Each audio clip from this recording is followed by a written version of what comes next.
मैं गुनहगार भी हूं तो बस खुद का। मैंने खुद के सिवा किसी को बर्बाद नहीं किया है। उससे मिलना तो उसे कहना ईद मुबारक, ये भी कहना कि मेरी ईद मुबारक कर दे। मैं कैसे मनाऊं? लोगों से क्या शिकायत मुर्शद, हम तो खुद को भी जहर लगते हैं।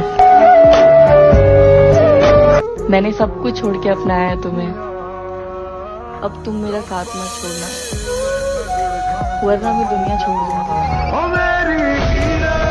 मुर्शद, वो जो कहते थे तुम्हें हम अच्छे से जानते हैं, हाय मुर्शद, उन्हें अब मेरी तकलीफ भी दिखाई नहीं देती। के खैरात में मिली हुई खुशी हमें अच्छी नहीं लगती, हम अपने दुखों में रहते हैं नवाबों की तरह।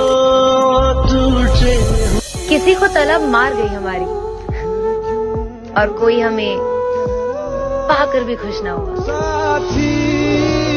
कान भरने वालों से दूर रहना मेरी जान, क्योंकि खूबसूरत जोड़ियां लोगों से देखी नहीं जाती।